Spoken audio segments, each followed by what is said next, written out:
अभी तो पता नहीं है कि कितना नुकसान कितना पहुंचाया गया है। जो ईरान की जो परमाणु फैसिलिटीज़ थी उनको कितना नुकसान पहुंचाया गया। अब अमेरिका के जो राष्ट्रपति हैं वो तो ये दावा कर रहे हैं कि बिल्कुल हमने ख़त्म कर दिया, ज़मीन बोझ कर दिया उसको। लेकिन क्या एक्चुअली वो हुआ है? क्योंकि कुछ ऐसी भी खबरें आ रही हैं जिसमें यह बताया जा रहा है कि वहाँ से कुछ सामान ऑलरेडी निकाल लिया था ईरानियों ने। और अगर वो जो फैसिलिटीज़ हैं जो वहाँ पर बनी हैं उनको अगर पूरी तरीके से नुकसान नहीं पहुँचा तो फिर क्या और इस तरीके के हमले होंगे या अब यहाँ पर ही बात रुक गई है? तो एक तो ये पहलू है कि कितना नुकसान एक्चुअली पहुँचा है, उसकी हमारे पास कोई पुख्ता इत्तलात नहीं है। दूसरी चीज़ ये है कि अगर नुकसान पहुँचा है या नहीं है, ईरान अब क्या, उसकी क्या प्रतिक्रिया होगी? क्या वो बोलेगा कि ठीक है अब आपने कर दिया जो करना था, अब हम मेज़ पे जाते हैं और इस मामले को सुलह सफाई से सुलझाते हैं? या ईरान कहेगा कि नहीं, अब अगर आपने क्योंकि हमारे ऊपर हमला करा तो अब हम उसका बदला लेंगे, और जैसे कि वहाँ से बयान आ रहे हैं कि अब ये कभी ख़त्म होने वाली युद्ध बन गया है। क्या वो उस रास्ते पे जाएंगे? अगर वो उस रास्ते पे जाते हैं तो फिर उनके पास क्या विकल्प हैं?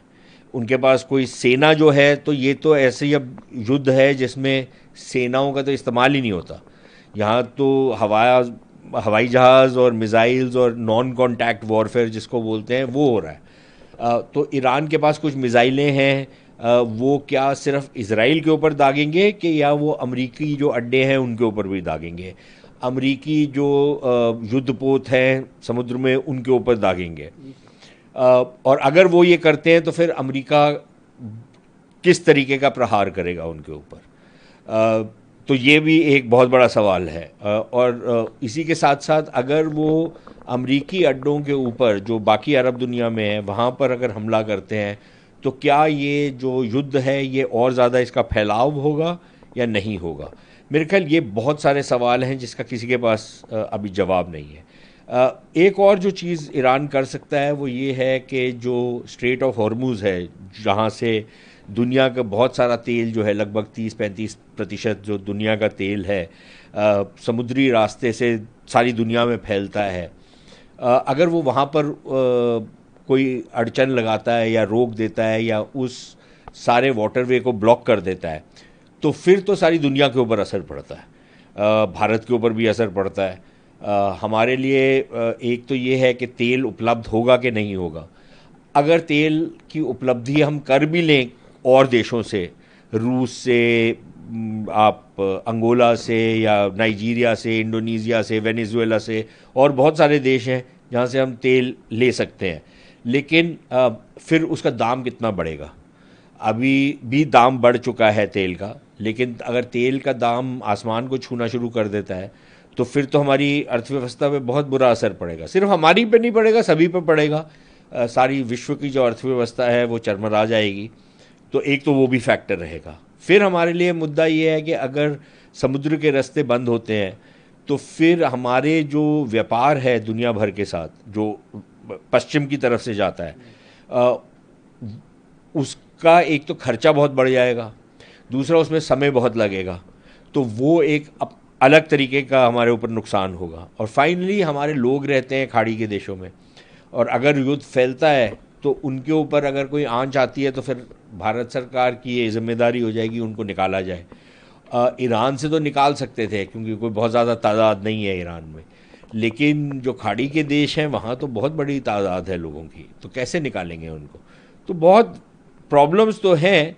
और फाइनली सबसे बड़ी प्रॉब्लम ये है कि अगर ईरान के अंदर जो पहले हम देख चुके हैं सीरिया में, लिबिया में, इराक में, कोई तख्ता पलट का खेल चलता है, और वहाँ पर एक गृह युद्ध वाली स्थिति पैदा हो जाती है, तो फिर ये सारा का सारा खित्ता अस्थिर हो जाएगा। और वो जो अस्थिरता है वो भारत की तरफ भी आएगी, हमारे नेबरहुड में आएगी। तो उसके भी एक बहुत बड़ा खतरा रहेगा।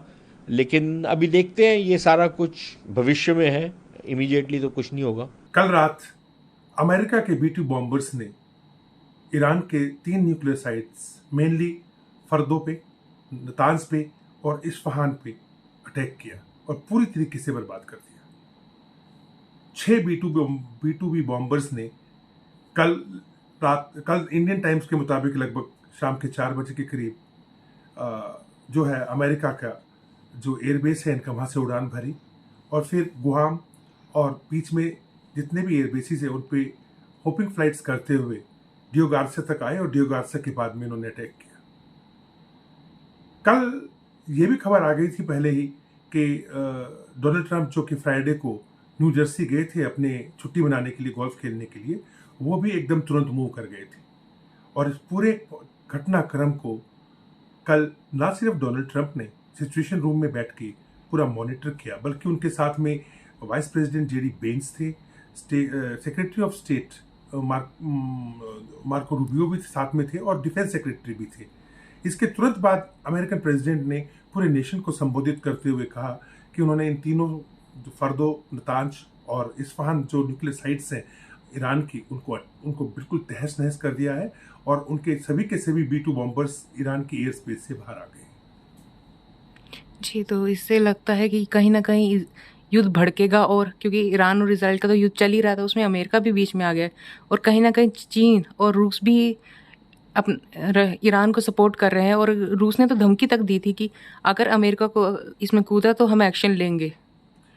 देखिए, लगभग 48 घंटे पहले जिनेवा के अंदर E3 के साथ में, E3 मतलब आपका फ्रांस, इंग्लैंड और जर्मनी के जो प्राइम मिनिस्टर्स थे उनके साथ में जो फॉरेन मिनिस्टर थे ईरान के, अब्बास अगाची, इनकी मीटिंग हुई थी। और मीटिंग के तुरंत बाद अगाची ने ये कहा था कि वो किसी भी हालत के अंदर अमेरिका से कोई बातचीत नहीं करेंगे जब तक इजराइल सीज फायर ना कर दे, और एक शर्त और रख दी थी कि जो इजराइल है वो एग्रेसर है और उसको अकाउंटेबल करना पड़ेगा हमारे पे अटैक करने के लिए। इसके बाद जो जिस्कियान है इनके प्रेसिडेंट ईरान के, उन्होंने सरेआम अनाउंस कर दिया था कि ईरान किसी भी हालत में अपना न्यूक्लियर प्रोग्राम बंद नहीं करेगा।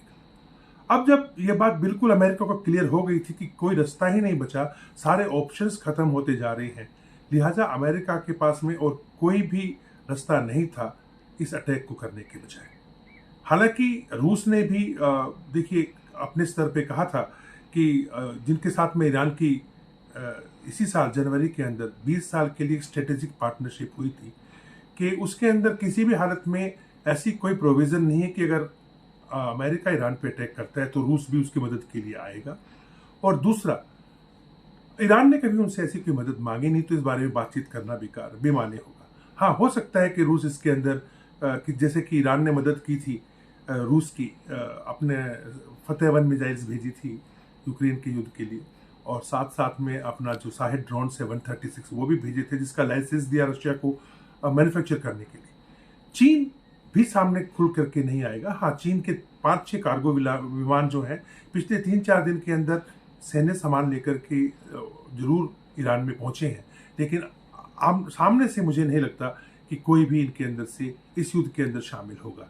और रही बात OIC मेंबर्स की, जो फॉरेन मिनिस्टर अब्बास अगाची हैं, वो जिनेवा के बाद तुरंत इस्तांबुल पहुंच गए थे और वहां पे जाके उन्होंने OIC की मीटिंग अटेंड की थी।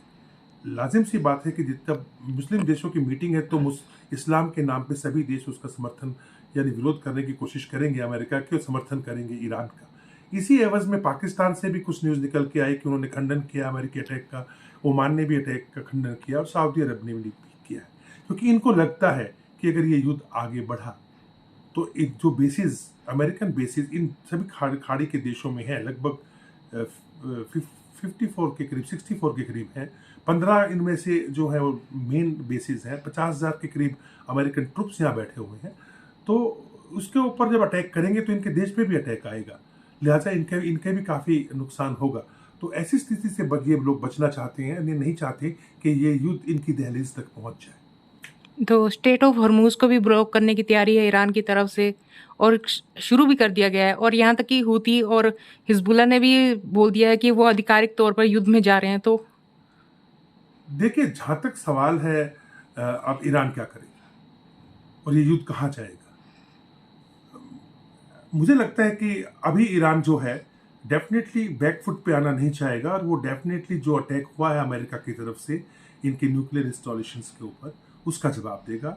और ये एयरबेस, जो अमेरिकन एयर बेसिस हैं, उसके ऊपर पक्का अटैक करेगा। इस बाबत ईरान की तरफ से ये धमकी आ भी चुकी है कि अब अगले कुछ ही समय के अंदर अभी अमेरिका हमारा रिएक्शन देखेगा।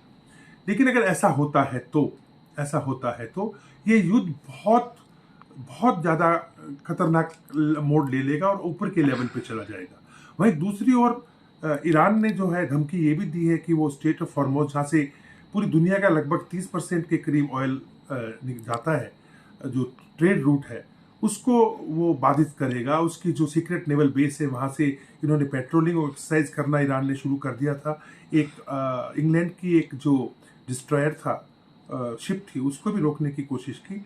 इसके एवज में अमेरिका ने पहले ही वहाँ पे 4 से ज़्यादा अपने माइन स्वीपर जो नेवल शिप्स हैं वो वहाँ पे लगा दिए हैं। अमेरिका को भी इस बारे में पता है कि यहाँ कुछ ना कुछ ये गड़बड़ी ईरान जरूर करेगा। और युद्ध का जो क्षेत्र है वो सिर्फ नॉर्दर्न ईरान में ही नहीं, जहाँ पे इनके इंस्टॉलेशंस हैं, बल्कि ये युद्ध का जो क्षेत्र है ये अब स्ट्रेट ऑफ हॉर्मुज़ की तरफ भी बड़ी मात्रा के अंदर खुल जाएगा। दुनिया में तेल की कीमत बढ़ जाएंगी, तेल का आवागमन थोड़ा रुक जाएगा। लेकिन जब तक ये युद्ध चल रहा है, जो कि मुझे लगता है कि थोड़ा लंबा ही खींचेगा, तो ये चीज़ें दुनिया को सहन करनी पड़ेगी।